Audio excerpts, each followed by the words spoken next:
Long before steel clashed on ancient battlegrounds, a child was born in the cold, harsh north, wild, untamed, and far too eager to bite anything that moved. He would become a berserker, a Viking warrior so consumed by fury that even the gods were said to pause in awe. He wore no armor.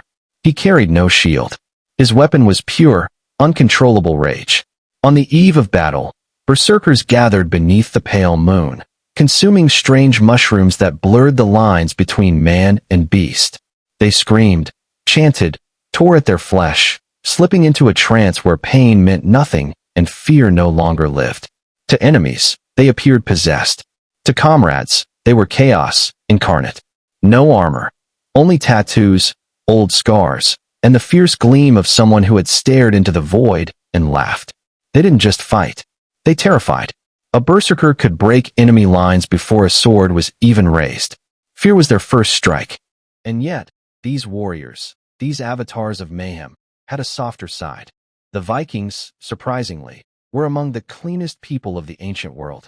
They bathed once a week, on Lagerdag, or bath day. They combed their hair with care, cleaned their ears with bone tools, and used tweezers to pluck stray hairs. To be clean was noble. They wore bright blues, deep reds, and bold greens, dyed with pride.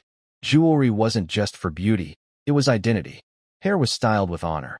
Even fierce warriors wore eyeliner, made from crushed minerals, to protect their eyes and sharpen their gaze. Beauty, in Viking life, was also a kind of strength. Far to the south, under the sunlit skies of Greece, lived women unlike any others, Spartan women. Bold, proud, fearless. They trained in combat, owned land, ran estates while their husbands fought far away. In a world where most women were silenced, Sparta gave theirs a voice. Marriage in Sparta wasn't romantic. It was ritual. It began with a mock abduction. The bride's hair was shaved. Her dress was replaced with a man's cloak. She was hidden away. Her husband, still living in barracks, would secretly visit her at night.